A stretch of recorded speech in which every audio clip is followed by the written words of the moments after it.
This video will show you how to create a scoring system for your crab maze game.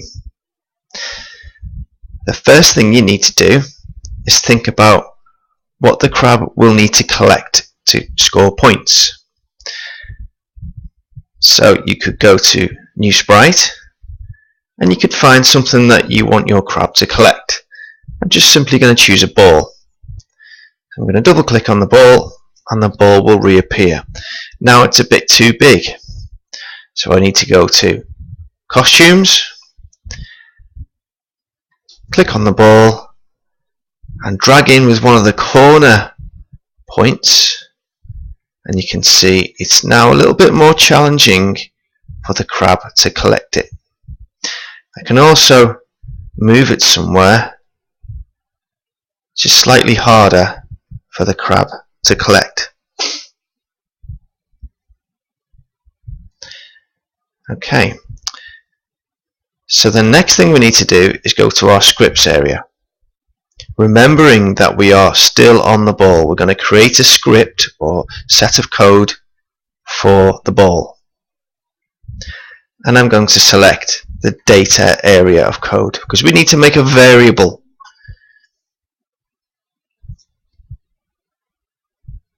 A variable will allow us to create the scoring system.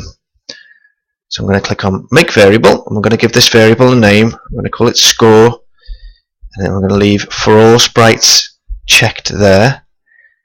Click OK, and you can see Score now appears. We've got some code that goes with that: set score, change score, show variable score, etc. Okay, so the next thing I'm going to do is click on Events. I need another when green flag clicked, and I need to go to Control, and we're going to use some selection now. So conditional selection. So if something happens, then something else happens. So in this case, we're going to go to Sensing, and if touching crab, so if the ball is touching the crab, then what do we need to get it to do? We need to get it to change the score by 1. And we need to do that forever. And that's simple enough, but there's one or two things that are missing from this to allow this to work cleanly and efficiently. So first of all, at the beginning, we need to set the score to 0. That's really important, and that's above the forever. And we also need to do something at the end. We need to get this to disappear. And there's a block of code called, it's within the looks, it's called hide. And we can do this right at the bottom here. Now we need a reset. So in case we go to another level or the game needs to restart, we need to get this to re-show again. And we do this at the start. So we include the show here.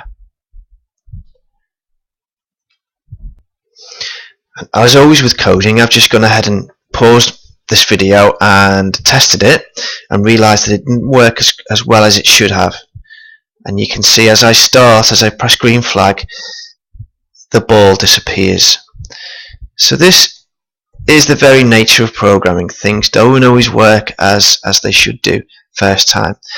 So this needs a little bit of tweaking, and all I need to do is just move the hide inside the if and then, and that should work properly now. If I click the green flag, it works now. So if I touch this, if we can get it to actually touch the ball, then I've collected a point, I've got a score, and once it goes back to the beginning and I press green flag again, the ball reappears. It's reset, and that's done.